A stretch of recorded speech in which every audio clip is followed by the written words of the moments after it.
Hello guys, welcome to Synopsis IAS. I am Nivedita Datta and I secured the rank of 697 in this year's UPSC 2019 exam.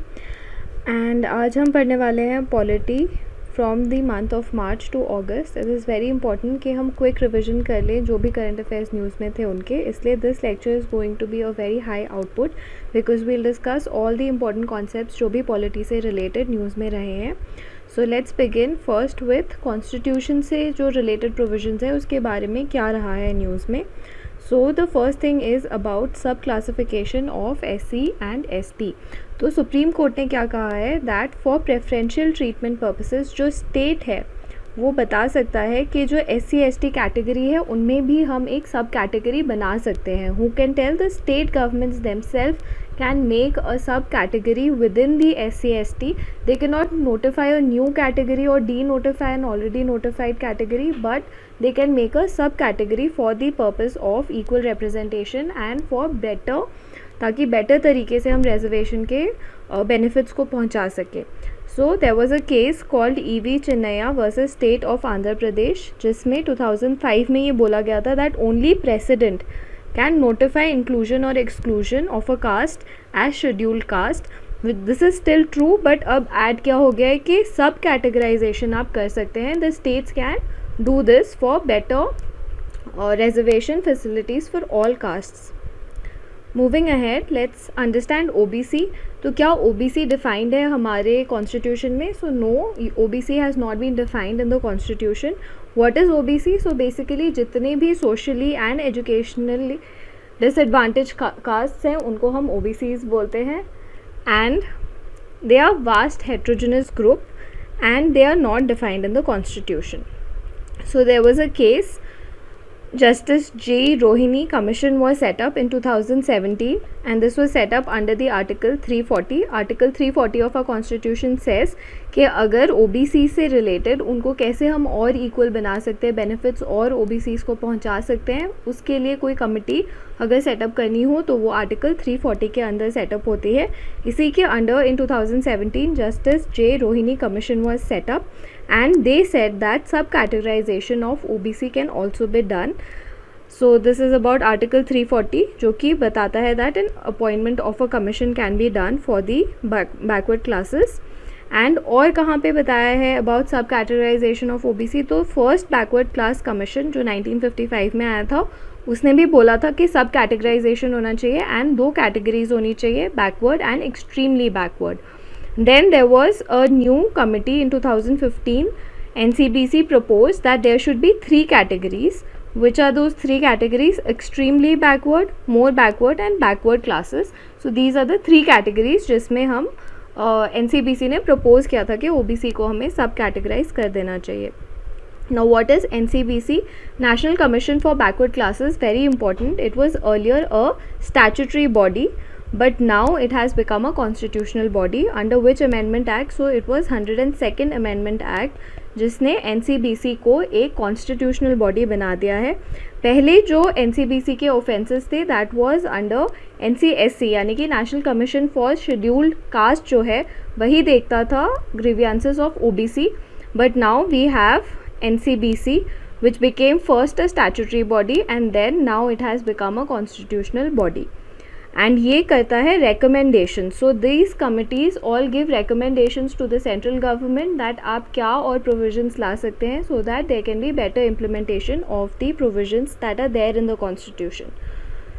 So they had also recommended about the creamy layer जो concept है of the OBC that has also been given by this. So this is about the 123rd constitutional amendment bill जिसकी वजह से 102nd Constitutional Amendment Act आया under which NCBC has become a constitutional body and it is under Article 338B of the Constitution. And then this is under which ministry? This is under Ministry of Social Justice and Empowerment. Very important. Ministries काफ़ी ज़्यादा options में रहती हैं, so this is also important. And that it made changes in 2 articles which is Article 342A and Article 366. Also, it has powers of a civil court. This is also an option that you see mostly. क्या उसके पास civil court के पास है? Yes. So most of these commissions, like we have National Commission of Human Rights, Women Rights, all of these have the power of civil court, and so NCBC also has it, and its work is basically to give recommendations and grievance redressal का इनके पास है mandate. What is the structure? So there are 5 members, and all the 5 members are appointed by the president, okay, and their tenure, condition and service are also decided by the president, okay. Moving forward, let's see quota benefits to disabled. Now Supreme Court has said in this new judgment that जो disabled हैं, persons with disability हैं, they are also socially backward, so they should also get the same benefits as the SC/ST quota people get, because they are getting it. Why? क्योंकि वो socially backward उनको माना जा रहा है. So similarly जो disabled लोग हैं उनको भी socially boycott किया जाता है. That's why they are also eligible for all the benefits that SC/ST people get. So there was a case called Anmol Bhandari case in 2012 where the Delhi High Court had said that people who are suffering from disabilities are also socially backward, and इसी को जो है Supreme Court ने भी upheld किया है. जो reservation for disabled है, that is called horizontal reservation. So what does that mean? It means कि अगर whether you are SC/ST or you're OBC or you're general, disabled जो हैं वो पूरे हर कैटेगरी में आपको मिलेंगे, and that's why horizontal reservation हम बोलेंगे, जो इरिस्पेक्टिव ऑफ द कास्ट और your economic status, educational status, आपको हर कैटेगरी में ऐसे लोग मिल जाएंगे. सो जो डिसेबिलिटी वाला कैटेगरी है, that is a horizontal reservation. Similarly when we say women reservation is also horizontal reservation, but when we talk about SC category or ST category, so these are vertical reservation.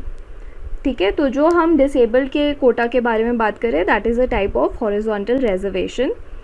And there is an act called right of persons with disability act which was passed in 2016, and it has said that persons with disability should have at least 5% reservation in higher educational institutions and at least 4% reservation in government jobs. तो हम देखते हैं कि काफ़ी UPSC में भी we have reservation for PWD.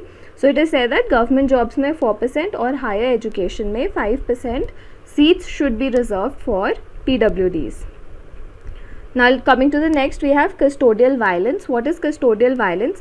अगर आप कस्टडी में हैं, जुडिशियल या फिर पुलिस कस्टडी में हैं, एंड वहाँ पे आपके साथ कुछ भी वायलेंस होता है, then that is called custodial violence. And recently in Tamil Nadu there was a death of a father-son duo in the police station, and that is why this was in news. So let's understand that there is a campaign called National Campaign Against Torture. So this is run by a joint venture of a lot of NGOs, and इनका यही mandate है कि जो deaths है in the custody that should be reduced. They have said that around 3/4 of the death happened in police custody in 2019. तो 2019 में जितने भी deaths हुए हैं जो कि custodial deaths थे, that was in police custody. So this is a very big thing, and we have to ensure कि ऐसा ना हो. Why we should ensure it? Because there are certain international treaties also. For example, United Nations Convention Against Torture. Against Torture में नाम से ही पता चल रहा है कि ये जो है prevent torture करने के लिए है. This is important क्योंकि आपको काफ़ी बार options में होता है that India has ratified it or India has signed it. So this UN Convention Against Torture, India has signed it, but we have not yet ratified it. So this is important. Coming to the next, we have right to protest. So right to protest is a fundamental right, and UNHCR also says it, Human Rights Commission also says it, and within the Indian Constitution also हमारे पास article 19 है जो कि हमें right to protest देता है. Constitution के अलावा supreme court ने भी काफ़ी सारे जजमेंट्स में बोला है that right to protest cannot be taken away by arbitrary executive or legislative action. जैसे कि अभी रामलीला मैदान केस में ये reiterate किया है सुप्रीम कोर्ट ने. So what is UN Human Rights Commission? So it is an 18 independent expert body, and it monitors the implementation of ICCPR. This is International Covenant of Civil and Political Rights. तो ये बोलता है that human right जो है वो एक fundamental human right है. What? The right to protest. So what is ICCPR? ICCPR is UNHCR monitors it, and it basically talks about the civil and political rights of the people. Okay, and it works for their rights, and under Article 21 it again guarantees the right to peaceful assembly and right to protest. Now again, this is an important point that India has ratified this convention. India has ratified International Covenant of Civil and Political Rights. Then we have international bill of human rights. तो जो bill of human rights है वो सबसे बड़ा वाला है, and उसके अंदर इट इंक्लूड्स ICCPR जो अभी अब हमने पढ़ा, covenant of civil and political rights. Universal declaration of human rights is also under it, and international covenant of economic, social and cultural rights भी जो है बिल ऑफ ह्यूमन राइट्स के within आता है. And then next we have modern slavery. So what is modern slavery? मतलब अगर आपका इतना ज़्यादा एक्सप्लॉयटेशन हो रहा है या फिर आप बहुत ज़्यादा फियर में हैं जिसकी वजह से you have to do slavery, that you can not come out of it, that is a kind of modern slavery. Article 23 of the Indian constitution prohibits slavery and forced labour, and there is an NGO called Walk Free and CHSR which has come up with a data that it is very alarming and modern slavery has gone to next level. So it has highlighted that there is a need to renew our focus on the urgency of modern slavery, and हमारे constitution में भी article 23 में banned है, it is illegal, so that is why. And also SDG target भी है 8.7 which says that we have to ban modern slavery. What is the key finding of this document that they have come up with? It is that 71% of all victims of modern slavery are women and girls. And India के लिए ये और alarming क्यों है? Because India accounted for 1/3 of all child brides in the world. So what we have to know in this is that Article 23 of the Indian Constitution bans it, and India के काफ़ी ज़्यादा alarming statistics हैं. Then we have domestic worker convention 2011. ये जो है adopted by ILO है, ये भी काफ़ी बार आता है and you might get confuse what it is. So workers से रिलेटेड है तो definitely international labour organisation is the answer for it. This is about how you should have a decent work environment even for domestic workers. जो आपके घर में domestic workers आ रहे हैं उनको भी डिसेंट वर्क कंडीशन देना चाहिए. This is under the domestic workers convention of 2011. India has not ratified it. So this is the second thing that we are reading, that India has not ratified it. एक जो पहले हमने पढ़ा था that was about torture. So that convention also India had signed but not ratified, and this domestic worker convention also we have not ratified. 2014 protocol to forced labor convention. So this is a protocol which was adopted in 1930. This protocol is legally binding. Forced labor convention का जो convention है that is legally binding, और जो states हैं इनके जो साइनीज़ हैं उनको सप्रेस करना है forced labour. India has signed and ratified the forced labour convention but not ratified the protocol. Okay, the convention is there but the protocol we have not yet ratified, but we know that we already have in our fundamental rights के article 23 में already हमने जो forced labour है उसको ban कर रखा है. So we have signed and ratified the convention. Protocol we have not ratified. Next we have right to property. So the Supreme Court in a recent judgment has reiterated कि जो right to property है, आप किसी की भी private property ऐसे ही without proper due process of law नहीं ले सकते. अगर आप ले रहे हैं तो it is a human rights violation. This is what the Supreme Court has said. So no one shall be arbitrarily deprived of his her property. Arbitrarily आप किसी की भी property नहीं ले सकते हैं. Supreme Court has also said it, and the Declaration of Human Rights has also said the same thing. So we know that right to property earlier used to be a fundamental right under Article 19, but उसके बाद क्या हुआ, in amendment 44th Amendment Act, this was no longer a fundamental right and it has been a legal right in Article 300A. Okay, that is the status of right to property. Moving forward, we have reservation and scheduled areas. तो ये जो supreme court है उसने बोला है that 100% reservation जो है वो आप नहीं दे सकते किसी को भी. So what had happened is that in Andhra Pradesh there was a school where Andhra Pradesh government had provided 100% reservation to ST candidates because it was a tribal area where tribal people used to be taught. So Andhra Pradesh government had given a reservation कि वहाँ के जो teachers हैं सारे 100% ST category को belong करने चाहिए. But this has been questioned in the Supreme Court, and Supreme Court has said that no, you cannot give 100% reservation to STs or in scheduled areas also. So that is a violation of the rights of other people. So you cannot give 100% reservation. Then we have this news about nomination of Justice Ranjan Gogoi to the Rajya Sabha. So the president can nominate under which article? Article 81A के अंदर president has the power to nominate 12 persons to the Rajya Sabha. So using this power, Ranjan Gogoi has been nominated by the president to the Rajya Sabha, and this is not the first time. Okay, this kind of option also comes. It is the first time Chief Justice has been nominated in the Rajya Sabha. So this is not true, because earlier also some judges have been members of the Rajya Sabha and they have been nominated before also. Next हम आते हैं functioning of the government के ऊपर, and this is very important topic क्योंकि काफ़ी questions आते हैं इससे. लेट्स सी क्या है न्यूज़ में. First is revise schedule for the monsoon session. तो जो मानसून सेशन है उसमें एक रिवाइज शेड्यूल में क्या बोला गया है, there will be no question hour. So this is important to know that question hour क्या होता है. सो क्वेश्चन आवर इज़ जब normal business of the house scheduled हो उससे पहले दो चीज़ें होती है, एक तो क्वेश्चन आवर हो जाता है और एक ज़ीरो आवर होता है. ज़ीरो आवर जो है वो इंडियन इनोवेशन है. इन दोनों में ही काफ़ी सारे क्वेश्चंस जो पब्लिक इंपॉर्टेंस के होते हैं वो रेज किए जाते हैं. तो अभी जो मानसून सेशन चल रहा है उसमें there is going to be no question hour. Also MPs can ask unstarred question. So this is also important that we know that what is starred and unstarred questions. Starred questions are the ones जिसमें oral reply दिया जाता है, and oral reply दिया जाता है इसलिए you can ask a supplementary question also. But in unstarred question what happens that आप written question देते हैं, रिटन आपको आंसर मिलता है, so there is no supplementary. So unstarred question जो है वो MPs can ask. Zero hour जो है that will be also restricted. Zero hour कब होता है? Just after the question hour zero hour happens. And who releases this schedule, this revised schedule, who releases it? It's the Business Advisory Committee. This committee is responsible for making all the programs and timetable of the house. Okay, so this is also very important कि कौन बनाता है, तो the Business Advisory Council पूरा schedule बनाती है. Moving forward, we have quorum. Quorum पे already question आ रखा है. What is quorum in the Parliament? 1/10 of the total members should be present. That is called quorum. अगर quorum से कम है तो फिर हम session नहीं कर सकते. Now this 1/10 member, does it include the presiding officer?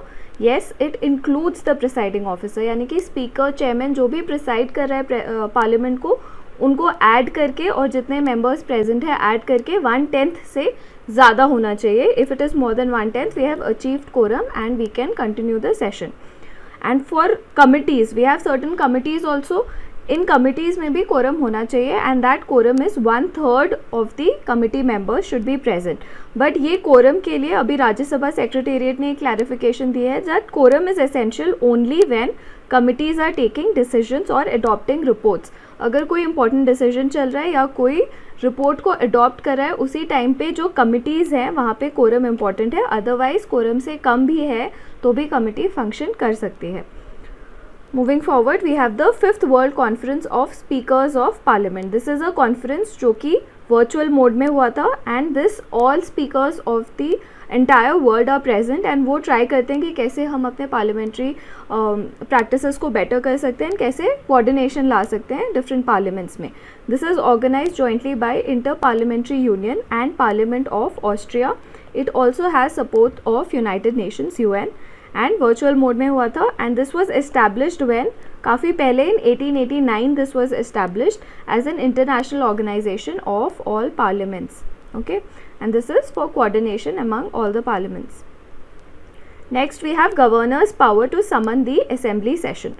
So the chief minister enjoys majority in the state. So जो chief minister and council of ministers होते हैं उनके पास majority होती है, and when they feel के session होना चाहिए तब वो बता देते हैं गवर्नर को that we need a session, and the governor has to agree कि ओके द असेंबली का session is starting. Governor has no discretion in the matter of summoning the house under article 174. He is bound to act on the advice of the cabinet, ऐसा Supreme court ने कहा है. अब ये case क्यों आया था?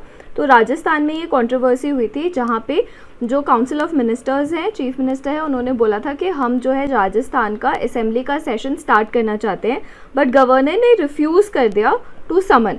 the session. Okay, so governor does not have the discretion to do this, but Rajasthan के governor ने refuse कर दिया. And what was the reason? Why did he refuse? He said that he was insisting that there is a 21-day notice rule. मतलब आप अगर session करना चाहते हैं तो at least you give 21 days notice before it. But and this law was already told by the Lok Sabha ने ये notice दिया था कि 21 डे नोटिस होना चाहिए, बट ये काफ़ी बार रूल ब्रेक भी हो चुका है एंड फाइनली 15 डेज का नोटिस पे भी हो रहा था. But this is not governor's discretion कि वो बोल सके कि सेशन नहीं होगा. This the supreme court has reiterated कि जो इलेक्टेड मेजॉरिटी वाली गवर्नमेंट है उन्हीं के पास डिस्क्रिशन है. Governor has to, he is bound by the advice of the cabinet. Moving forward, we have powers of Lieutenant Governor. So LG कहाँ पे है? We have LG in Puducherry and we have LG in Delhi also. So LG cannot interfere in day-to-day administration. ऐसा पहली एक ruling थी जिसने बोला था. So you might have heard in news that there was a power tussle between the LG of Puducherry, who was Kiran Bedi ma'am, and also the Chief Minister and the Council of Ministers over there, जहाँ पे Council of Ministers बोल रहे थे कि हमारे day-to-day activities में काफ़ी ज़्यादा interference आ रही है. तो मद्रास हाई कोर्ट में के एक सिंगल जज बेंच ने बोला था that LG cannot interfere in the day-to-day administration, but now the Madras High Court has changed this and they have said that center can take the final decision in the matters referred to LG. So अगर LG और जो ministers हैं, CM and the council of ministers है, उनके बीच में अगर कोई भी प्रॉब्लम आती है तो who is the final authority to decide? The centre will decide in case there is difference of opinion with the union territory government. So the power has been given to the central government in case of this Madras High Court judgment. So what happens in Delhi का भी ये recent case था कि LG और जो chief minister है उनके बीच में पावर टसल चल रहा था. तो दिल्ली में ये होता है कि कोई भी अगर प्रॉब्लम्स आए तो it is referred to the president. Okay, moving forward, we have Jammu and Kashmir domicile rules. So we know that Jammu and Kashmir has now become a union territory and एक act है Jammu and Kashmir reorganisation act 2019, जिसके अंदर काफ़ी सारे और provisions and rules बनाए जा रहे हैं for this union territory of Jammu and Kashmir. So what has happened is पहले जो गवर्नमेंट जॉब्स हैं वो सिर्फ परमानेंट रेसिडेंट्स को मिलते थे, जो परमानेंट रेसिडेंट है of Jammu and Kashmir. And किसको कैसे जॉब मिलेगा इस सब पे जो रूल्स है वो स्टेट गवर्नमेंट बनाती थी. But now what has changed, जो भी रूल्स हैं वो सेंट्रल गवर्नमेंट बनाएगी for the jobs in the government. And any person who has domicile status in the union territory of Jammu and Kashmir will also be eligible to apply for government jobs. पहले ऐसा नहीं था, domicile वाले लोगों को बिल्कुल भी जॉब में नहीं लिया जाता था. But now this has changed and centre has the authority to make such rules. Next we have Jammu and Kashmir transaction of business rules. So this is also under J&K Reorganization Act of 2019. इसमें ये बोला गया है, you must be knowing in Delhi also there are certain subjects जो कि reserved हैं, जिस पे जो दिल्ली की गवर्नमेंट है वो कुछ भी एक्शन नहीं ले सकती है. For example police and land. So there are certain subjects in which Delhi government can not make rules. Similarly जो J&K की गवर्नमेंट है that will also not have powers over these subjects. And what are these subjects? Police, public order, all India services and anti-corruption. All of this will fall under the lieutenant governor के purview में आ जाता है. Lieutenant governor के executive functions में आ जाते हैं. कौन से सब्जेक्ट्स हैं ये? Police, public order, all India service and anti corruption. So LG is going to look over this. And LG और काउंसिल ऑफ मिनिस्टर्स में अगर कोई टसल होता है तो जो फाइनल से है वो LG का रहेगा. CM और council of ministers will have no say in the functioning of these 4 subjects. Okay, difference of opinion में जो LG है उनका एक्सेप्ट होगा. Next we have Rajya Sabha elections. So अभी जो है राज्यसभा के इलेक्शंस कोविड की वजह से एक्सटेंड कर दिए गए हैं. The period of Rajya Sabha elections has been extended beyond the prescribed term. Why? Because of Covid. Now what is the important question is कि ये कौन एक्सटेंड करता है, किसके पास पावर है? सो the power is with election commission of India. Very important कि अगर कोई भी कंट्री में, किसी भी स्टेट में, किसी भी इलेक्शन को कंडक्ट कराने में अगर प्रॉब्लम्स हैं तो election commission has the power कि वो टर्म एक्सटेंड कर दे और इलेक्शंस बाद में कंडक्ट कराए. Okay, and how does election commission has this power? कहाँ लिखा है? So this is given in section 153 of representation of people's act of 1951. This Representation of People's Act gives the power to the Election Commission that they can extend the time of the completion of any election if there is some difficult situation going on in a particular part or in the entire nation. Next we have floor test. Again Supreme Court has given a judgment about the floor test. Supreme court has said कि जो governor है उनका power है floor test कराने का. Floor test का क्या मतलब होता है पहले वो समझते हैं. 3 टर्म्स होते हैं. एक तो होता है फ्लोर टेस्ट. फ्लोर टेस्ट का मतलब होता है अगर गवर्नर बोले जो पार्टीज़ हैं जो इलेक्ट होके आई हैं वो चाहे कि मेजॉरिटी प्रूव करिए, मेजॉरिटी पार्टी को अगर वो क्वेश्चन करे that please prove your majority in the house, then that is called floor test. The governor is asking to prove the majority in the house, that is floor test. Next we have motion of confidence. Motion of confidence होता है कि जो majority party वो इतनी confident है कि वो खुद ही प्रूव कर देती है that look we are bringing about a motion of confidence and we do have the majority. So this is done by the government who want to demonstrate their strength on the floor of the house, that is called motion of confidence. And next we have no confidence motion. No confidence motion जो है opposition या फिर जो minorities हैं वो करती हैं ताकि वो जो majority government है उनको बोले कि आप अपनी majority prove करिए. So that is called no confidence motion. So now what has the Supreme Court said? Supreme Court has said that governor has the power to call for a floor test whenever he or she wants, and even when the house is in session तब भी governor जो है बोल सकते हैं floor test के लिए.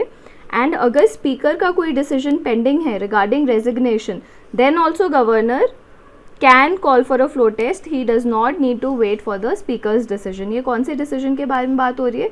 सो we know under anti defection अगर कोई भी मेंबर ऑफ पार्लियामेंट जो है अगर they are defecting from their party, they are voluntary resigning या फिर वो विप की बात नहीं मान रहे, तो फिर जो है फाइनल डिसीजन स्पीकर लेते हैं कि इनको क्या करना है, डिस्क्वालीफाई करना है या इनकी रेजिग्नेशन को एक्सेप्ट करना है. तो बिना स्पीकर के डिसीजन के भी governor can call for a floor test. Governor need not wait for the speaker, government need not wait for the session to end, and at the same time governor can call any time it can call for a floor test, and this is what Supreme Court has recently directed.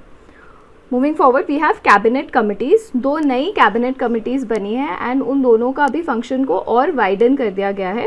पहले हम समझेंगे कि ये cabinet committees बनती कैसे हैं. तो ये बनती है under government of India transaction of business rules. Okay, and under article 77 कौन बनाता है ये rules? So president has the powers to make the rules for cabinet committees. Now which are these 2 cabinet committees? The first one is Cabinet Committee on Investment and Growth. So Cabinet Committee on Investment and Growth नाम से ही पता चल रहा है, it is for investment as well as how we can grow more businesses. So on इसमें ये add किया है कि जो की प्रोजेक्ट्स हैं उनको हम टाइम बाउंड बेसिस पे आइडेंटिफाई करेंगे. एंड पहले एक लिमिट लगाई गई थी कि 1000 करोड़ एक लिमिट रहेगी, बट अब कोई भी मॉनेटरी लिमिट नहीं है. कोई भी प्रोजेक्ट आप ले सकते हैं, आइडेंटिफाई कर सकते हैं, उसमें इन्वेस्टमेंट एंड ग्रोथ कर सकते हैं. Also the next thing is sector specific reforms पे बात की जा रही है. Second committee is cabinet committee on employment and skill generation. So this is again by the name only we know that this is for employment and to skill more and more people. इसमें क्या होगा? Policies, programs and schemes बनाए जाएंगे for skill development and to increase the employability, and this will also take measures to increase the workforce participation जो कि अभी काफ़ी कम चल रहा है. So these 2 cabinet committees are new. Next we have certain things about the judiciary. Okay, the first thing about this is the Lok Adalat. So what is Lok Adalat? लोक अदालत is an alternate dispute redressal mechanism. मतलब अगर आपका कोई case है, कोई dispute है जो कि पेंडिंग है किसी कोर्ट के सामने, या फिर अभी आप कोर्ट में गए ही नहीं हैं, वो प्री लिटिगेशन स्टेज में है और आप कोई कॉम्प्रोमाइज़ करना चाहते हैं, आप बात करके उसको सुलझाना चाहते हैं, तो आप लोक अदालत में जा सकते हैं. लोक अदालत is it a statutory body?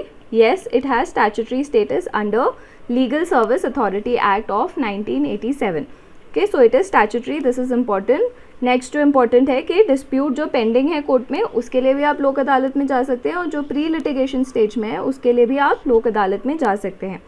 Next very important is that it has the decree of civil court. It has the power similar as civil court and its order is final and binding. अगर आप लोक अदालत गए और लोक अदालत ने आपको एक जजमेंट दिया है तो आपको उसको एक्सेप्ट करना पड़ेगा. बोथ पार्टीज़ पे ये बाइंडिंग होता है. आप अपील लेके नहीं जा सकते किसी भी कोर्ट में. अगर आप सेटिस्फाइड नहीं हैं तो आपको एक फ्रेश केस स्टार्ट करना पड़ेगा। आप इसी लोक अदालत के जो जजमेंट है उसी को अपील करके कहीं और नहीं जा सकते हैं। It is final because Lok Adalat decision is final. Now what is the news? Chhattisgarh has become the first state to inaugurate e Lok Adalat. So please remember the state, Chhattisgarh is that state. Next we have news on contempt of court. काफ़ी ज़्यादा रहा है अभी news में because Prashant Bhushan was guilty of contempt of court and the Supreme Court has found him that he has actually done contempt of court. And so let's see what is contempt of court. Contempt of court is अगर आप disrespect करें the court and if you have harmed the dignity and authority of the court then उसको बोलते हैं contempt of court. आपको बुलाया गया court में पेश होने के लिए, आप नहीं गए, that is contempt of court. Now what is the rationale कि courts जो हैं उनको protect करना होगा from attacks of anybody who wants to attack the status of the court. They have to be punished and that is the reason why we have contempt of court. Where is it written? So it is written in our constitution under article 121 where the Supreme Court has the power. अगर contempt होता है Supreme Court का, so under article 129 it has power to punish. Similarly under article 215 High Court also has the power कि वो contempt के लिए punish कर सके. ऑल्सो इन आर्टिकल 19(2) जो कि हमारे फ्रीडम ऑफ स्पीच है उसमें रीजनेबल रिस्ट्रिक्शन में भी you will find contempt of court. So if you are doing contempt of court you do not have any freedom of speech. Freedom of speech का मतलब ये नहीं है कि आप कंटेम्प्ट ऑफ कोर्ट करें. Okay, so these are certain facts that you should remember about contempt of court. Next we have certain online justice delivery systems. So because of the COVID pandemic what has happened that we have used more and more e-services. So हमारी जो courts हैं उन्होंने भी काफ़ी सारे e-services use किए हैं. So we'll study about that. Supreme Court had passed a direction that all courts will use video conferencing. So COVID time में all courts are using video conferencing during COVID. So क्या है वो systems? First one is legal information management briefing system. So what is important is कभी कभी हमें information management हम देखते हैं तो हमें लगता है मिनिस्ट्री ऑफ मीडिया हो जाएगा या इन्फॉर्मेशन है तो इन्फॉर्मेशन टेक्नोलॉजी वाली मिनिस्ट्री होगी. So no, legal information, legal से रिलेटेड जो भी ई सर्विसेज हैं they are all under ministry of law and justice. This is the first thing you should know. Now we'll understand what is LIMBS. LIMBS is a web based portal, web portal है जिसमें database है government से related सारे litigations का. So we know government is the one जिसके against सबसे ज़्यादा litigations है. तो गवर्नमेंट के अगेंस्ट जितने भी पेंडिंग केसेस हैं या फिर केसेस हैं उनके सबकी डिटेल्स इस सिस्टम में है. आप वेब में जाके आप चेक कर सकते हैं सारे केसेस को. This is legal information management and briefing system. Then we have e-courts mission mode project. Again this is under the Ministry of Law and Justice. This is first important thing is pan India project. ऐसा नहीं है कि selected district में पहले ई code बना के देखेंगे, ऐसा नहीं है. This is pan India project and this is for the district courts. Okay, district courts and the subordinate courts. तो pan India project for district and subordinate courts. The ministry we discussed it is law and justice and this is for online case management. तो आप online petition कर सकते हैं, आपकी case की listing की date भी ऑनलाइन आ जाएगी. Final order and judgment will also be available online. So this is the e-court mission mode project.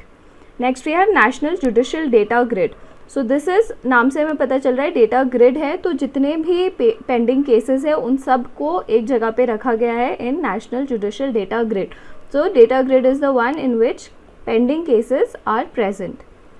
Next we have judicial service centre. So this is established at all computerised courts. Again जैसे हमने यहाँ पे पढ़ा था ई courts उसी की तरह यहाँ पे जो है जुडिशियल सर्विस सेंटर है. ये एक सेंटर है जहाँ पे अगर आपको खुद से नहीं आता है कि हम कैसे ऑनलाइन पिटिशन डालें या कैसे उसको ट्रैक करें तो आप यहाँ पे जा सकते हैं एंड आपको यहाँ पे इंफॉर्मेशन मिल सकती है of the ongoing cases and judgments. Next we have e committee of Supreme Court. तो सुप्रीम कोर्ट ने ही जजमेंट दिया है, डायरेक्शन दिया है सारे कोर्ट्स को कि आपको ई टेक्नोलॉजी यूज़ करनी है and you have to do video conferencing. So ऐसा कैसे सुप्रीम कोर्ट बोल देगी without having any put any thought to it. So this e committee is for that. It is going to assist the chief justice of India to formulate a national policy. It is going to help the chief justice to understand कि कैसे हम implement कर सकते हैं ई services को. किसने constitute किया है? तो government of India has constituted this in the supreme Court to assist the chief justice कि कंप्यूटराइजेशन कैसे कर सकते हैं इंडियन जुडिशरी का. and next one is interoperable criminal justice system. So this is to integrate, ठीक है, criminal justice system मतलब हम और इंटरऑपरेबल भी बनाना है। तो जितना भी हमारे पास डेटा है, भले ही वो केसेस से रिलेटेड डेटा है या फिर वो क्रिमिनल हिस्ट्री से रिलेटेड डेटा है या फिर वो प्रिजनर्स से रिलेटेड डेटा है, ये सारा डेटा हमें इंटीग्रेट करना है सो दैट हम यूज़ कर सकें किसी भी डेटा को जब भी हमें चाहिए। इट शुड बी कि हमें अलग अलग जगह जाके चेक करना पड़ रहा है एक ही इन्फॉर्मेशन के लिए। It should have interoperable. So this is to integrate all the pillars of criminal justice system. जैसे कि कौन सी 3 चीज़ों को, first is crime and criminal tracking network and system CCTNS, then e courts and e prison का database, एंड जो भी forensics, prosecution and juvenile homes का डेटा है, ये सारे डेटा को हम इंटीग्रेट करेंगे under this. Next we have all India judicial service. तो जैसे हमारे ऑल इंडिया सर्विसेज का एग्ज़ाम होता है conducted by UPSC for IAS, IPS, IFS। So similarly जो है एक कमिटी थी, स्वरण सिंह कमिटी, उन्होंने रेकमेंड किया था इन 1976 के जो जुडिशल सर्विसेज हैं वो भी ऑल इंडिया लेवल पे एक सेंट्रलाइज्ड एग्ज़ाम होना चाहिए जिसके अंडर आप सारे डिस्ट्रिक्ट जजेस को अपॉइंट करेंगे। सो अभी लॉ मिनिस्ट्री ने कहा है कि ये कंसल्टेशन प्रोसेस ऑलरेडी चल रहा है कि कैसे हम all India judicial service exam को करेंगे। So by March 2022 they have said that we have to take a quick decision on this. And क्या ऑब्जेक्टिव है, तो सेंट्रलाइज्ड कार्डर ऑफ डिस्ट्रिक्ट जजेस, जैसे हमारे IAS IPS का होता है, that we have central level पे एक एग्ज़ाम होता है एंड उनको स्टेट्स दी जाती हैं, एलोकेट की जाती है on the basis of merit. Similarly they will be allocated states on the lines of all India services. That is the same aim that we have for district जजेस also. They will be recruited through a centrally all India exam जैसे UPSC का होता है। Okay, next we have certain things about governance. So governance वाले topics देखेंगे, कौन से नए एक्ट्स आए हैं, कौन सी नई चीज़ें हुई हैं। So the first thing is about consumer protection act 2019। Consumer protection has become very important because people are becoming very aware. तो इसलिए हमने काफ़ी ज़्यादा वाइडन कर दिए हैं कंज्यूमर के पास को। पहले कौन सा एक्ट था, 1986 का एक्ट था, जिसको रिप्लेस करके अभी 2019 का ये एक्ट आया है। So there are 6 consumer rights now. ये 6 जो राइट्स हैं वो क्या है, the first is right to be protected against the marketing. आप फॉल्स मार्केटिंग नहीं कर सकते हो, so consumer has the right to be protected against that. Next is right to be informed about the goods to protect the consumer against unfair trade practices. आपको पूरी information देनी है कि कैसे ये प्रोडक्ट बना है, all information should be there with the consumer. Next is right to assured access of variety of goods and produce at competitive price. आप जो है मोनोपोली नहीं कर सकते हैं, so you have to give assured access to the consumers कि वो different prices पे चूज़ कर सके। एंड ऐसा नहीं होना चाहिए कि एक ही प्रोडक्ट ने पूरे मार्केट को मोनोपोलाइज कर दिया है। Next is right to be heard. अगर कोई भी ग्रीवियंस हो तो एक राइट होना चाहिए, एक प्रॉपर मैकेनिज्म होना चाहिए जिससे कंज्यूमर अपनी ग्रीवियंस को सुना सके। Then right to seek redressal, not just सुना सके, एट द सेम टाइम पूरा मैकेनिज्म होना चाहिए कि आप कैसे इस इशू को सॉल्व करेंगे। And finally the consumers have the right to be aware. So awareness भी क्रिएट करानी है to the consumers. So what are the key provisions we have seen, we'll see this diagram in which we'll understand better कि क्या नए नए provisions हुए। The first one is consumer protection act of, पहले वाला जो था 1986 and this is the new one. So let's see कि क्या है। पहले जो है एक सेपरेट रेगुलेटर नहीं होता था, but according to this act we have a separate regulator जिसका नाम है central consumer protection authority CCPA। A new authority has been formed under this new act. Next consumer courts के बारे में क्या था, complaint could be filed in a consumer court where the seller's office is located. जो बेच रहा है उसका ऑफिस जहाँ है वहीं जाके कंज्यूमर को जो है कंप्लेन करनी पड़ती थी। बट अब क्या है, it can be filed in a consumer court where the complainant resides. तो किसके पास पार आ गई है, कंज्यूमर के पास आ गई है। पहले अगर आपको कंप्लेन करनी है तो जो सेलर है उसके ऑफिस के पास के कोर्ट में आपको जाना पड़ता, बट अब जहाँ आप रहते हैं वहीं पे आप जाएंगे और कंप्लेन करेंगे। So this is another important thing that has changed. Next is about product liability. Earlier there was no provision and consumers could approach a civil court but not consumer court product liability के लिए। But अभी क्या है, consumer can seek compensation for harm caused. So this is a new provision कि आप compensation भी मांग सकते हैं अगर आपको किसी भी चीज़ ने हार्म किया है, किसी प्रोडक्ट ने, तो उसकी लाइबिलिटी पहले फिक्स नहीं थी।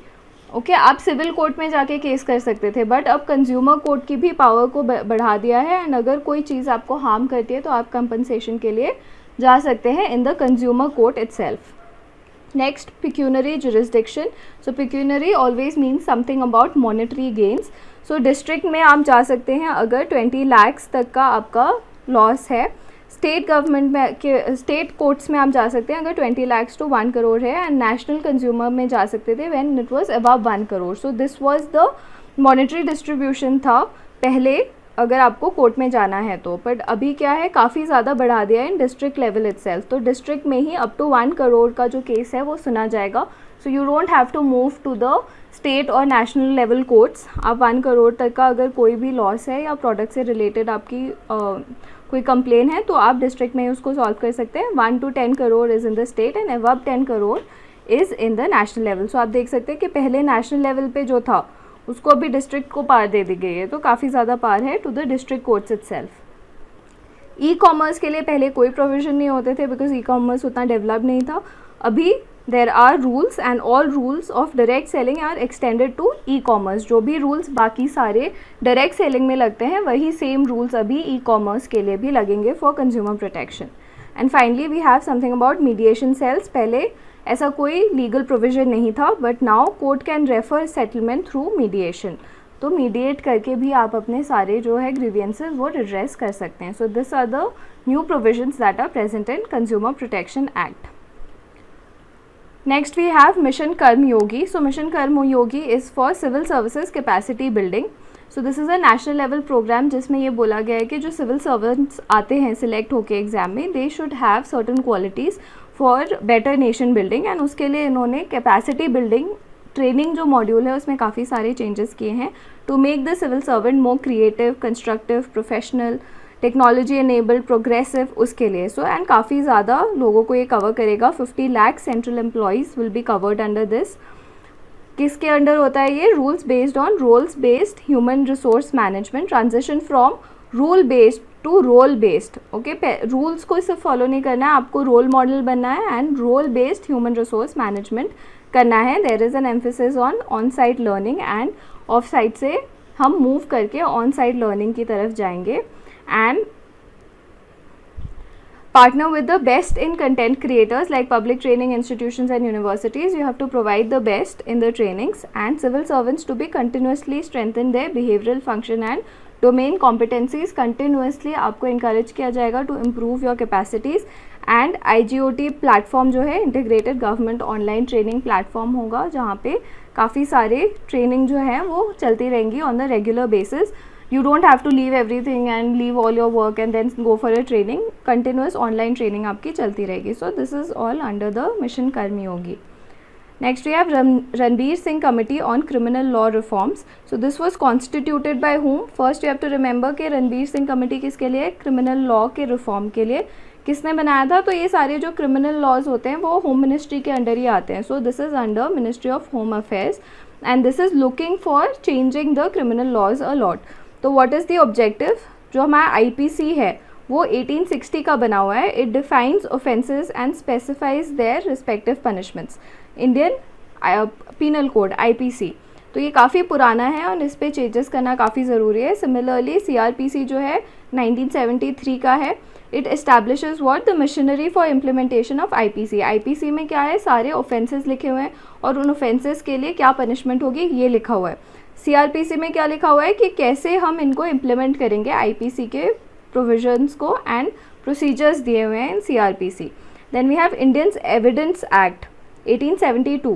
What does Indian Evidence Act have? It has rules to take evidence in order to prove the guilt or innocence. तो जो भी एविडेंस हम कलेक्ट करते हैं वो क्या मान्य होगा कोर्ट में या नहीं होगा, ये सारा कुछ इंडियन एविडेंस एक्ट में लिखा गया है। And how you will collect the evidence, what evidence will prove that a person is guilty or not guilty, this is all given in Indian Evidence Act. Next we have expert bodies on police and criminal law reforms. So these are certain committees that you should know that ये police और criminal reforms के लिए थे। पहला अभी just हमने पढ़ा था रणबीर जो पैनल है, that has also been, Ranbir Singh committee has also been done for criminal law reforms, and now we have certain more. So police commission, National Police Commission is again for police reforms. Then we have Ribeiro committee in 1988. We have Padmanabhan committee, Malimath committee, Prakash Singh versus Union of India case. If you have time, which we don't have right now, but after prelims you can go through Prakash Singh sir's case that he had made against police reforms and how police reform should be done. This was very elaborate, and his work has been great in his field, so you can read more about him. Then the second ARC report and Police Act Drafting Committee, all of these are expert bodies for police and criminal law. Next है epidemic diseases amendment ordinance of 2020। तो ये जो है epidemic disease act 1897 पे amendment हुआ है because of the current Covid times.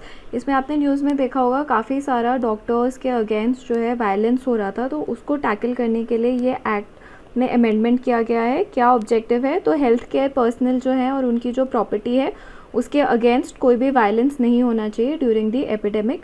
तो अगर कोई वायलेंस होता है और जो गिल्टी है उसी को फिर अपना बर्डन ऑफ प्रूफ करना पड़ेगा where that person was and that this person did not do any violent activity. ये प्रूफ किसको करना होगा? गिल्टी को। So the responsibility has been fixed with the guilty. Offence जो है ये कॉग्निजेबल एंड नॉन बेलेबल बना दिया गया है। कॉग्निजेबल मीन्स दैट आप बिना वारंट के भी अरेस्ट कर सकते हैं अगर हेल्थ पर्सनल के अगेंस्ट एपिडेमिक के टाइम पे आपने कोई भी वायलेंस किया तो, and this will be non bailable and the trial should be concluded within 1 year. तो स्पीडी जस्टिस भी होना चाहिए। So this is the amendment that has been done to the epidemic diseases ordinance. Next we have Aadhaar authentication rules of 2020। We know that Aadhaar जो है काफ़ी सारे schemes में already use हो रहा था। फॉर एग्जांपल PDS में यूज़ हो रहा था, सोशल बेनिफिट स्कीम्स में यूज़ हो रहे थे। अभी जो है उसका स्कोप और एक्सपैंड कर दिया गया है। एग्रीकल्चर से रिलेटेड, एजुकेशन से रिलेटेड, हेल्थ स्कीम से रिलेटेड भी जो स्कीम्स हैं उन सब में आप आधार यूज़ करके बेनिफिट्स ले सकते हैं। The central government will allow the use of Aadhaar for what purposes? अगर गुड गवर्नेंस के लिए यूज़ कर रहे हैं या फिर सोशल वेलफेयर के जो बेनिफिट्स हैं वो ज़्यादा से ज़्यादा लोगों तक पहुंचाने के लिए अगर गवर्नमेंट यूज़ करे आधार डेटा को, then that the government can do. This is what the supreme court had also said, and this is also true अगर government innovation and spread of knowledge के लिए आधार कार्ड यूज़ कर रही है, then also it is good. And now who will give the approval to such services? ये जो authentication है, सारा डेटा जो है कैसे जाएगा, किसका आप ले सकते हैं, ये सारा जो है काम करती है approval with UIDA। So this is the authority, this is also statutory body जिसको ये मैंडेट ही है कि सारे आधार रिलेटेड जो भी है डेटा एंड आधार रिलेटेड जो भी इश्यूज़ है सब जो है उसका अप्रूवल UIDA को करना पड़ता है। And this is only for the government agencies. जो हम ये बात कर रहे हैं कि स्कीम्स के लिए यूज़ करेगा तो only the government agencies can use it.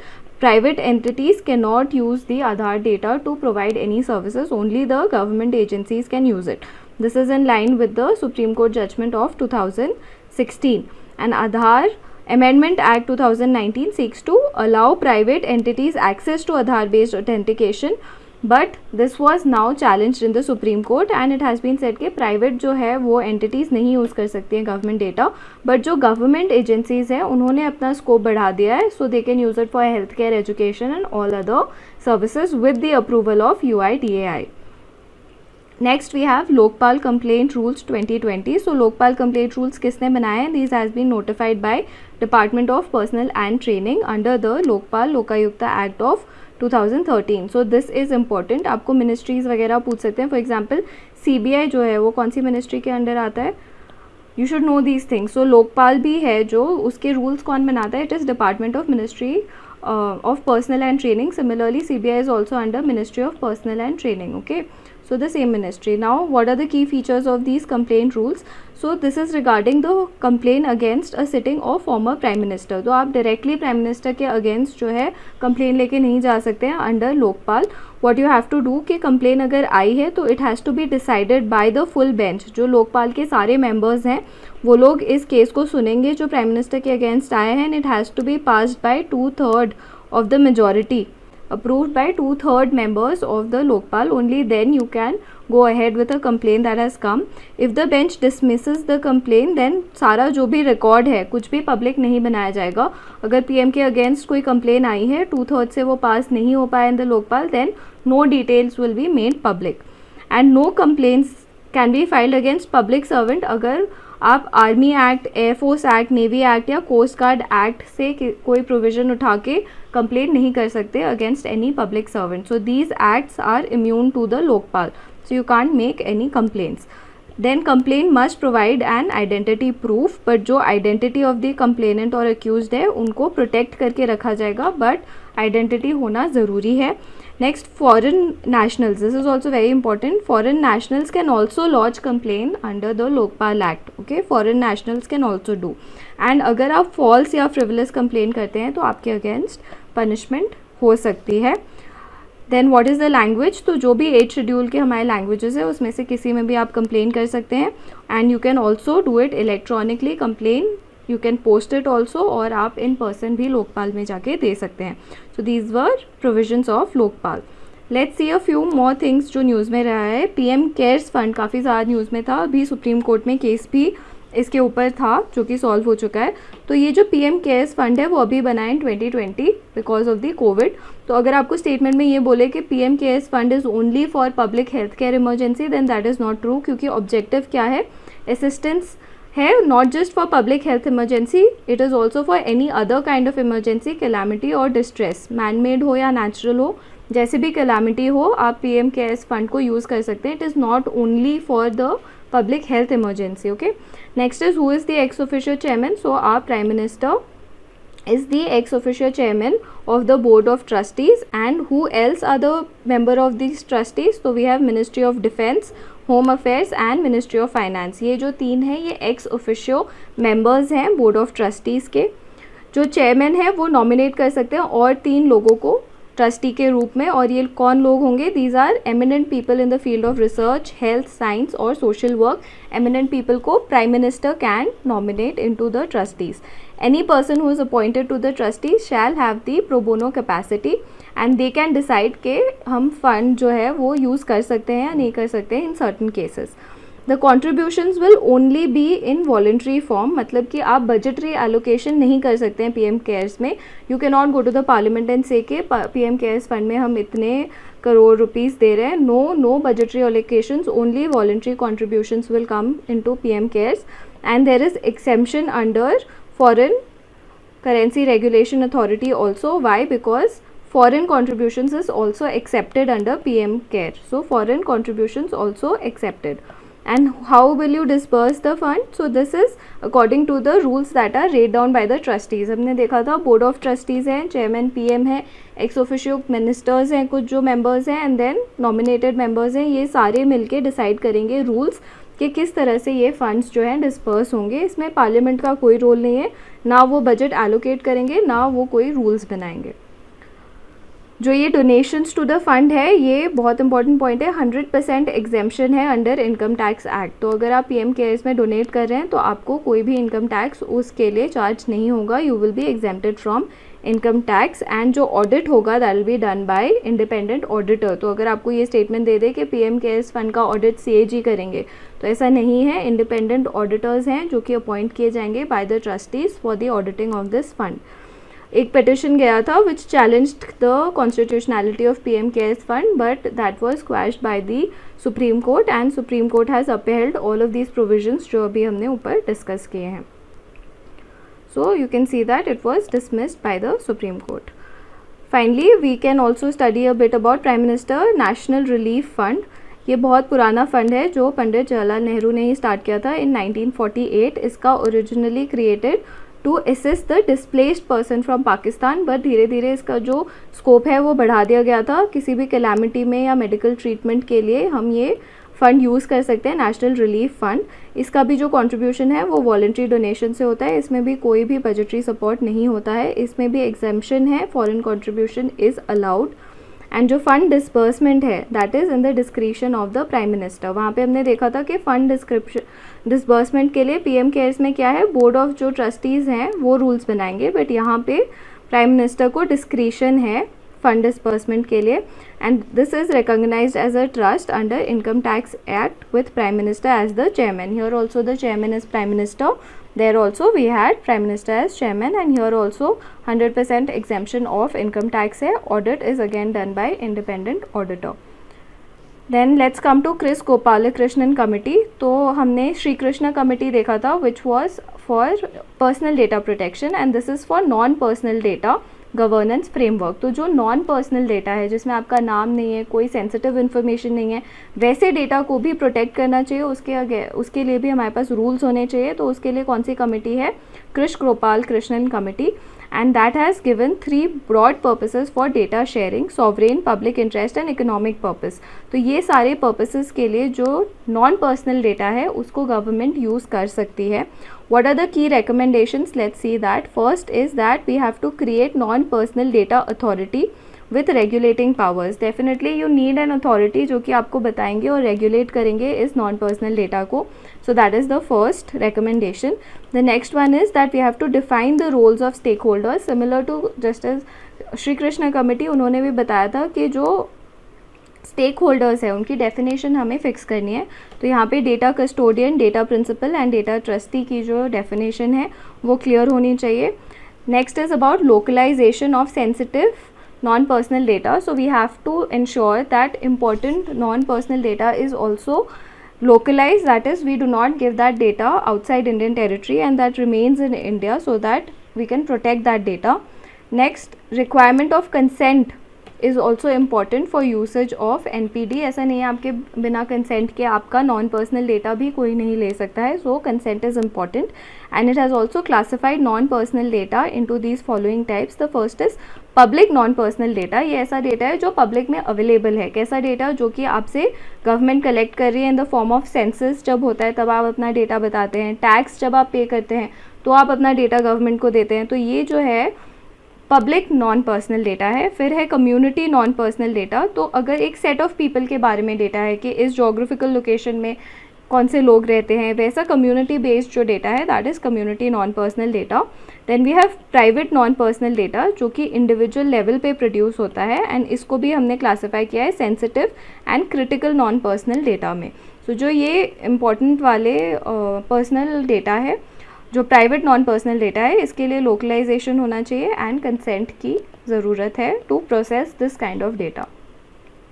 Next we have India data portal. तो हमने जुडिशल सर्विसेज में भी देखा था कि कैसे हम ट्राई कर रहे हैं कि एक कोऑर्डिनेशन हो, डिफरेंट जो डेटा हैं जो कलेक्ट करी हैं डिफरेंट मिनिस्ट्रीज़ वो सारी आपस में कनेक्टेड होनी चाहिए।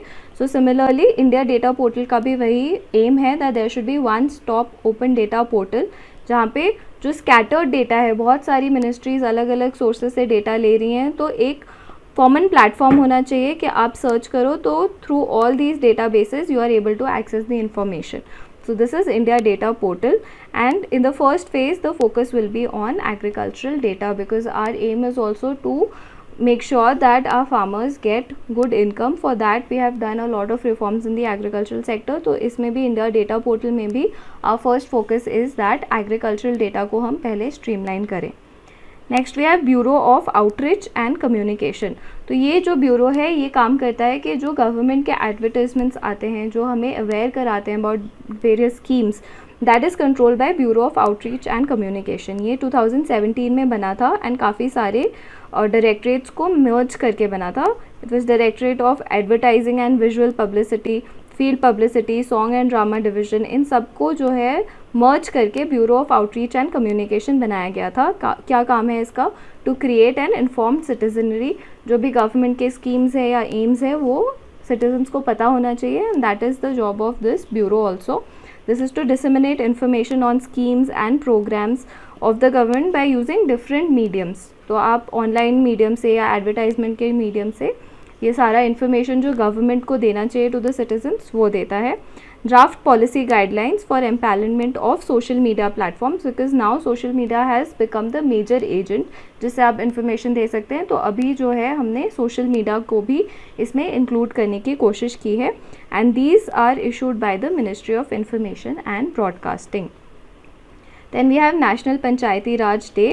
So this is celebrated on 24th April. Why? Because this is the day जब 73rd Constitutional Amendment Act of 1992 had come to force and इसी के अंडर हमारे सारे पंचायती राज इंस्टीट्यूशंस बने थे and that is why we have National Panchayati Raj Day and we have started e-Gram Swaraj. What is e-Gram Swaraj? So this is to execute Gram Panchayat Development Plan. So you might be knowing that in Panchayati Raj what happens, जो ग्राम सभा है वो मिलके decide करते हैं कि हमें हमारे गांव में कौन से डेवलपमेंटल एजेंडाज को करने हैं. Then that is approved by panchayat, then it goes to the higher level. So this is a bottom up approach. तो ग्राम ई स्वराज में we are trying to digitise this whole process, जिसमें जल्दी से सारे काम हो सकेंगे. Instead of going manually and instead of having hard copies, we are going to try to digitalize this whole process, and this is called e-gram swaraj. e-gram swaraj started by which ministry? So Ministry of Panchayati Raj Institutions. Then we have samvita scheme. तो ये भी जो scheme है ये map करेगा rural inhabited lands को. Basically land का जो इशू है वो काफ़ी ज़्यादा आता है, बिकॉज लैंड रिकॉर्ड्स जो है हमारे वो अच्छे से नहीं बनाए गए हैं, दे आर नॉट डिजिटलाइज, जिसकी वजह से काफ़ी सारे केसेस लैंड रिकॉर्ड्स में चलते रहते हैं. प्लस हमें पता भी नहीं होता है अच्छे से, हम सर्विलेंस भी नहीं कर पाते, एरियाज़ का कैटेगराइज नहीं कर पाते. इसलिए इट इज़ वेरी इंपॉर्टेंट कि हमारे पास प्रॉपर मैप्स हो रूरल एरियाज़ के और लैंड का प्रॉपर डेटा हो. सो संविता स्कीम इसी के लिए है कि जो रूरल एरियाज़ हैं उनको हम मैप करेंगे using drones and latest survey जो मेथड्स हैं उनको यूज़ करके we are going to map the whole area. इससे क्या होगा, हम आराम से प्लानिंग कर पाएंगे उन लैंड की, रेवेन्यू कलेक्शन कर पाएंगे, एंड जो डिस्प्यूट ओवर प्रॉपर्टी राइट्स है वो भी ईजिली सॉल्व कर पाएंगे. प्रॉपर्टी रिलेटेड डिस्प्यूट सेटलमेंट में this will help. So this is launched in a pilot mode in 6 states right now, and it is not a pan India project, but slowly we will try to implement in all rural inhabited areas. Next we have World Press Freedom Index. कौन release करता है? Reporter Without Borders. It is an NGO which is in Paris. So Paris based NGO है Reporter Without Borders, which brings out this index called World Press Freedom Index. This NGO works to combat attacks on journalist, क्योंकि काफ़ी ज़्यादा attacks होते हैं journalist पे around the world, and उसी को tackle करने के लिए they have this index, world press freedom index. Next we have village volunteer system in the state of Andhra Pradesh, वे ग्राम वॉल्टियर्स उन्होंने बनाए हैं जो कि काफ़ी ज़्यादा हेल्प करेंगे in the development of the ग्राम area, the village area, and they are going to give more information to the people of the villages. ये जो है टाउन्स वार्ड वॉल्टियर्स हैं, इनको अपॉइंट किया गया है as gram volunteers, and they will be, each volunteer will be paid ₹5,000 per month and will also be given benefits if they reach around 50 households in the village. तो this is so that information जो है वो काफ़ी ज़्यादा villages में फैले, eight the same time जो लोग हैं उनको भी they can get some sort of monetary help. So that is why village volunteer system has been started in Andhra Pradesh.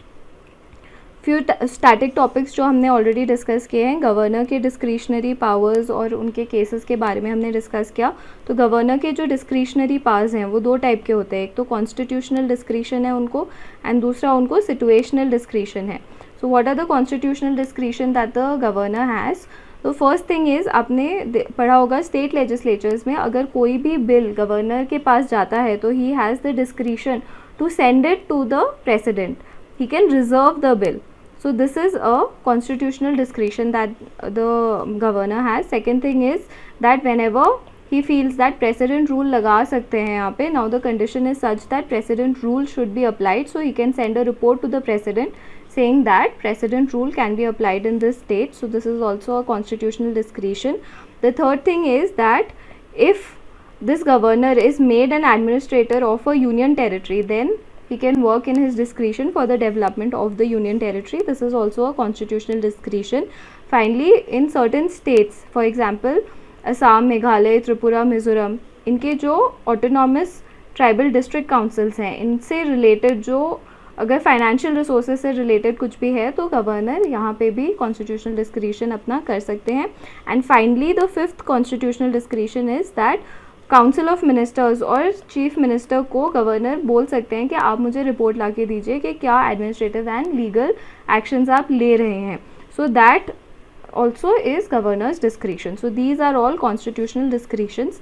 Situational discretion तब अराइज होती है जब अगर कोई जो पार्टी है उनको मेजॉरिटी नहीं मिल रही है, तो उस टाइम पे चीफ मिनिस्टर कौन बनेगा, फ्लोर टेस्ट कब होगा, ये सारे हम ऑलरेडी डिस्कस कर चुके हैं कि अभी इन पे जजमेंट आया है रिसेंट सुप्रीम कोर्ट का कि गवर्नर के पास डिस्क्रिशन है, भले अगर जो हाउस है वो सेशन में है या स्पीकर ने कोई डिसीजन नहीं भी दिया है तब भी गवर्नर अपनी डिस्क्रिशन के थ्रू फ्लोर टेस्ट करा सकते हैं. So this is about the governor's discretion. Then we have about constitutional provisions related to contempt of court. So we have already studied about contempt of court, article 129 के अंदर supreme court and 215 के अंदर high court have the power to punish for their contempt.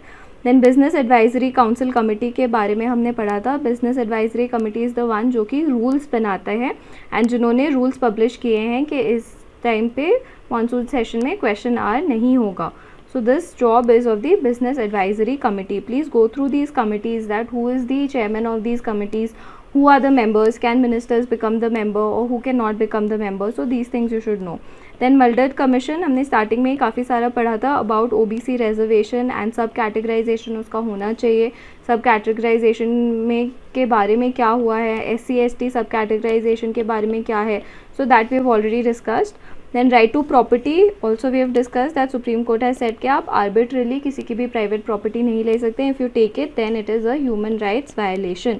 Okay, and this is no longer a fundamental right but it is a legal right or a constitutional right under the Article 300A. Okay, and then we have certain provisions for languages in courts. तो court में कौन सी language use होगी? Article 348(1) ये बोलता है कि सारी proceedings जो है of the supreme court and every high court shall be in English language. Very important. Okay, all proceedings of Supreme court and high court will be in English language until when अगर president parliament बोले by law that English के अलावा कोई और language use होगी तो कोई और होगी, बट अभी सारी प्रोसीडिंग सुप्रीम कोर्ट और हाई कोर्ट की इंग्लिश में होती है. Parliament is the authority who is going to change this if they want to. Next, Parliament has not made any provisions for use of Hindi in Supreme Court. ऐसा कोई provision नहीं है, इसलिए अभी English ही use होती है. Next we have Article 348(2). ये किसको पास देता है? ये गवर्नर को पावर देता है that with the consent of President, Governor can authorize use of Hindi or any other language in the proceedings of High Court. So the Governor has the power but he has to take consent of the President before saying कि हिंदी या कोई और language high court में, state के high court में use हो सकती है only when the governor says. So that is all that we had from March to August in polity. I hope you have understood these concepts and you will be able to answer questions on this. Keep practicing, keep revising. All the best.